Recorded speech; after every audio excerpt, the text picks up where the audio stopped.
The making of a Prime Minister. मुश्किलों का अंबार है, वही तो मेरे हौसलों की मीनार है।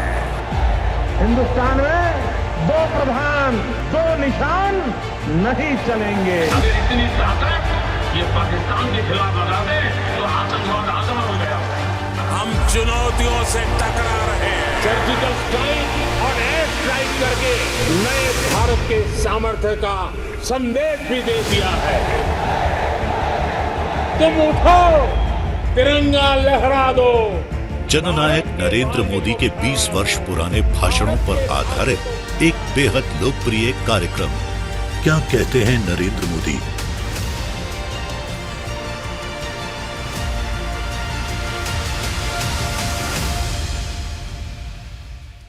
नमस्कार, मैं हूं आपके साथ मीमांसा मलिक। हमारे खास प्रोग्राम क्या कहते हैं नरेंद्र मोदी में आज हम आपको सुनवाएंगे पीएम मोदी का वो ऐतिहासिक भाषण जो उन्होंने 10 दिसंबर 2011 को कच्छ कार्निवल के दौरान दिया। इस मौके पर पीएम मोदी ने कहा कि चांदनी रात में अगर कच्छ नहीं देखा तो कुछ नहीं देखा। 9 दिसंबर 1971 पाकिस्तान ने भूज हवाई अड्डे पर हमला किया था।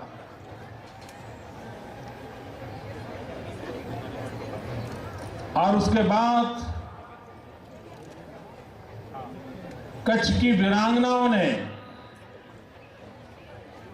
भूज के नजदीक एक छोटा सा गांव माधा पर वहां की माताओं बहनों ने रात दिन मेहनत करके 4 दिन के भीतर भीतर नया रनवे तैयार किया था और देश ने लड़ाई को आगे बढ़ाया था और विजय प्राप्त किया। आज 40 साल के बाद 9 दिसंबर को हमें एकत्र आने का अवसर मिला है। तब मैं युद्ध में इस देश की रक्षा के लिए जान की बाजी लगाने वाले सभी वीरों को नमन करता हूं और जिस मातृशक्ति ने दुनिया में अपने साहस और शौर्य का अप्रतिम उदाहरण दिया था, उस माधावर की माताओं बहनों को मैं शत शत नमन करता हूं, अभिनंदन करता हूं। पूरे विश्व में एक ऐसा उद्योग है जिस पर मंदी का कोई प्रभाव नहीं हो रहा, रिसेशन का कोई इंपैक्ट जिस इंडस्ट्री पे नहीं हो रहा है वह इंडस्ट्री है टूरिज्म। कभी बारिश कम हो जाए तो किसान को नुकसान हो जाता है, कभी मंदी का माहौल हो तो व्यापारी को नुकसान हो जाता है। लेकिन टूरिज्म में ऐसा क्षेत्र है, पूरे विश्व का अनुमान है कि आने वाले दिनों में टूरिज्म इंडस्ट्री बहुत बड़ा मार्केट कैप्चर करने वाली है। और अगर यह संभावना है तो माइक पर बातचीत बंद करो भाई, एनाउंसर नो माइक चालू है।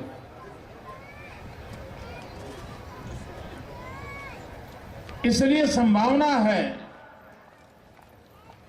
कि इस टूरिज्म का जो विकास हो रहा है, जो उसके लिए जितनी सज्जता करेगा वो उसका लाभ उठा पाएगा। भारत में टूरिज्म के लिए बहुत संभावनाएं पड़ी हैं, लेकिन उसके बावजूद भी हाई कॉस्ट टूरिस्ट को आकर्षित करने में हमारा देश उतना सफल नहीं हुआ है। अच्छा सा अच्छा टूरिज्म के स्टैंडर्ड है high cost and low bulk. कम संख्या में लोग आए लेकिन ज्यादा से ज्यादा रुपया खर्च करें। लेकिन हमारे देश का जो टूरिज्म है जिसमें ज्यादातर विश्व के मिडिल लेवल की सोसाइटी के लोग आते हैं, बहुत बड़े बल्क में आते हैं, और जितनी मात्रा में आते हैं उसके सप्रमाण ही धन खर्च पाते हैं। कि ये स्थिति मेंटेन रहते हुए भी हमने हाई कॉस्ट टूरिस्ट को आकर्षित करने का प्रयास करना चाहिए। गुजरात का टूरिज्म के नक्शे पर कहीं नामो निशान नहीं था। ज्यादा से ज्यादा सोमनाथ, द्वारिका रिलीजियस टूरिज्म के लिए लोग आते जाते थे। इसके ज्यादा गुजरात में टूरिज्म शक्ति है, इस पर लोगों का ध्यान नहीं था। जो लोग बर्ड वॉचर्स हैं, जितनी वैरायटीज गुजरात की धरती पर उपलब्ध है, किसी एक राज्य में इतनी विविधता भरे पंखियों का समूह हिंदुस्तान के किसी राज्य में नहीं है। बर्ड वॉचर्स सबसे अच्छे टूरिस्ट माने जाते हैं क्योंकि वो महीनों तक रुकते हैं और एक जो तय करके आते हैं कि मुझे इस बर्ड को देखना है, उसकी फोटो लेनी है। अगर महीने भर इंतजार करना पड़े तो महीने भर इंतजार करेंगे, लेकिन उस बर्ड को देख करके जाते हैं। गुजरात ने बर्ड वॉचर्स के लिए वैज्ञानिक तरीके से टूरिज्म क्षेत्र को विकसित करने का प्रयास किया है। लगातार इंटरनेशनल कॉन्फ्रेंसेस हो रही हैं। बर्ड्स के संबंध में बुक्स निकलने लगी हैं। डिजिटल मीडिया में गुजरात के बर्ड्स, उसकी तरफ लोगों का ध्यान आकर्षित किया है। उसी प्रकार से गुजरात मेहमान नवाजी के लिए जाना जाता है और सिर्फ मनुष्य को ही प्रभावित करता है ऐसा नहीं है, पंखियों को भी गुजरात की धरती पर आने के लिए हमेशा निमंत्रित करता है। मेरे राज्य में जगह जगह पर फ्लेमिंगो सिटीज होते हैं, वे आते हैं, अपना बसेरा करते हैं और अपनी जनसंख्या वृद्धि का भी सबसे उत्तम जगह वो ये मानते हैं। यानी इस प्रकार से मेहमान नवाजी का प्रभाव सिर्फ मनुष्य तक नहीं, पशु पंखियों तक भी इसका प्रभाव पैदा कर हो, ये माहौल गुजरात की धरती पर है। गुजरात एक ऐसा प्रदेश है जहां पर हेरिटेज टूरिज्म के लिए सबसे अधिक संभावनाएं पड़ी है। हिंदुस्तान के अंदर पर स्क्वायर किलोमीटर सर्वाधिक अगर हेरिटेज मॉन्यूमेंट्स कहीं पर है तो गुजरात में। पर स्क्वायर किलोमीटर के हिसाब से अगर देश में देखा जाए तो सर्वाधिक heritage building, heritage monuments Gujarat की धरती पर है। हम लोगों की कोशिश है कि हेरिटेज टूरिज्म की ओर लोगों को आकर्षित करें। गुजरात का हैंडीक्राफ्ट, मित्रों, एक जमाना था कि गुजरात का हैंडीक्राफ्ट, जब हमारे पूर्वज विश्व व्यापार के लिए जाते थे, दुनिया के अनेक देशों में 400 साल से संबंध बनाए थे, उन सब जगह पर अपने साथ अपने हैंडीक्राफ्ट लेकर के जाते थे और दुनिया में उसका डंका बजता था। मित्रों, भारत के व्यापारिक जगत की कितनी ताकत थी। रशिया में एक स्टेट है अस्ट्राखान करके, उस अस्ट्राखान स्टेट के साथ गुजरात के संबंधों को हमने बनाया है। उस अस्ट्राखान स्टेट की विशेषता है कि वहां उनकी जो अच्छी से अच्छी दुकानें होती हैं, महंगी से महंगी जो दुकानें होती हैं, जहां पर लोग गारंटी से माल खरीदने जाते हैं, ज्यादातर उन दुकानों का नाम ओखा के साथ जुड़ा हुआ है। कहीं ओखा से शुरू होता है या बीच में कहीं ओखा शब्द आता है, क्योंकि हमारे ओखा से, द्वारिका ओखा पोर्ट से वहां सामान जाता था पहले। आज भी अस्ट्राखान के अंदर ओखा से संबंधित नाम वाली चीजें बाजार में बिकती हैं। इसका तात्पर्य हुआ कि हम लोगों के द्वारा उत्पादित चीजों का मूल्य कितना ऊंचा है, उसको भी हम प्रसारित करना चाहते हैं। भाइयों बहनों, हमारा कच्छ का सफेद रण, ये रण कोई मोदी के आने के बाद नहीं आया है। रण तो पहले ही था, लेकिन देखने के लिए दृष्टि नहीं थी। ये सामर्थ्य दुनिया को दिखा सके ये कभी किसी ने सोचा नहीं था। लेकिन आज गुजरात जिस प्रकार से विकास कर रहा है, हमने उस नई ऊंचाइयों को पार करने के लिए जितनी ताकत ताजमहल को चांदनी रात में देखने के लिए आकर्षित करती है, उतनी ही ताकत चांदनी रात में हमारे कच्छ के सफेद रण को देखने के लिए ईश्वर ने निर्मित की।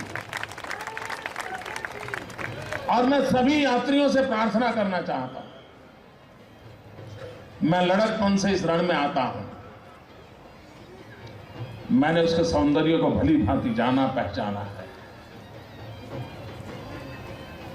इस रेगिस्तान में आने का मेरा शौक हुआ करता था अपने युवा काल में, और तब तो रास्ते भी नहीं थे।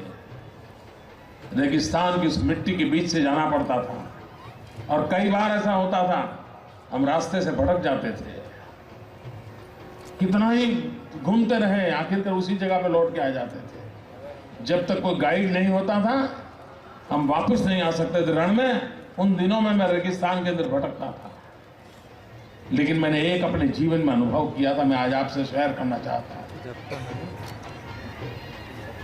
आकाश के नीचे इस सफेद रण पर जब हम चलते हैं, समय अगर सूर्यास्त का हो या समय सूर्योदय का हो या चांदनी रात में आधी रात हो, और अगर आपके भीतर कुछ आध्यात्मिक आकांक्षाएं पड़ी हैं, अगर आप स्पिरिचुअलिटी में थोड़ा सा भी विश्वास करते हैं, थोड़ा सा भी उसकी तरफ आपका मन का झुकाव है, तो मैं आपसे आग्रह करूंगा, कुछ पल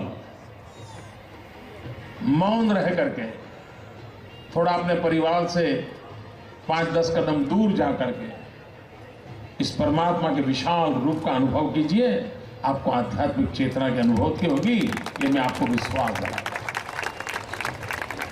जो आध्यात्मिक चेतना की अनुभूति बर्फीली चट्टानों के निकट होकर के अनुभव करते हैं, वैसी ही अनुभूति आपको इस सफेद रण के अंदर हो सकती है, अगर आपका थोड़ा सा भी झुकाव थोड़ा हुआ।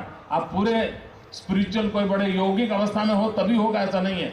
थोड़ा सा भी झुकाव रहा तो आपको बंद कर जाएगा, और आप उसको अनुभव कीजिए, मौन के साथ अनुभव कीजिए, और सूर्योदय भी वहां देखिए, सूर्यास्त भी वहां देखिए, और आधी रात चांदनी का भी मजा लूटिए। आपने कभी जीवन में ऐसा सौंदर्य नहीं देखा होगा जिसको पूर्ण अपनी आंखों में मन में भर करके अपने परिवार के पास जाकर के लौट कर ले जा सकते हो। ऐसी एक अनुभूति के लिए अवसर है। ये कच्छ कार्निवल एक प्रकार से कच्छ के जीवन को एक स्थान पर अनुभव करने का अवसर होता है। कच्छ एक ऐसा जिला है, एक प्रकार से वो लघु भारत है, ऐसा जिला है और इतना डेवलप हुआ है भूकंप के बाद कि हिंदुस्तान का कोई जिला ऐसा नहीं होगा जिस जिले के लोग कच्छ की धरती पर न रहते हो, इस धरती को अपना बनाकर न रहते हो। उनका भी, उन सबका स्वागत करता हूं, और मैं देशवासियों को अनुरोध करता हूं कि आइए, हिंदुस्तान के पश्चिमी छोर पर, पाकिस्तान की सीमा पर बसा एक जिला आपको निमंत्रण दे रहा है। मित्रों, आज एक वाक्य घर घर में बोला जाता है। जिसको हिंदुस्तानी भाषा नहीं आती है वे भी उस शब्द को बराबर जान गए हैं। विदेश के लोग भी उस शब्द को बोलते हैं, और लोग खुद कहते हैं कच्छ नहीं देखा तो कुछ नहीं देखा, कच्छ नहीं देखा तो कुछ नहीं देखा। ये शब्द विदेशी भाषाओं में भी पॉपुलर होता जा रहा है। कच्छ में टूरिज्म का इतना पोटेंशियल है, 7 दिन भी कम पड़ जाए। The making of a Prime Minister. मुश्किलों का अंबार है, वही तो मेरे हौसलों की मीनार है। हिंदुस्तान में 2 प्रधान 2 निशान नहीं चलेंगे। अगर इतनी ताकत ये पाकिस्तान के खिलाफ लगा दे तो आतंकवाद आसान हो गया। हम चुनौतियों से टकरा रहे हैं, सर्जिकल स्ट्राइक और एयर स्ट्राइक करके नए भारत के सामर्थ्य का संदेश भी दे दिया है। तुम उठो, तिरंगा लहरा दो। जननायक नरेंद्र मोदी के 20 वर्ष पुराने भाषणों पर आधारित एक बेहद लोकप्रिय कार्यक्रम क्या कहते हैं नरेंद्र मोदी।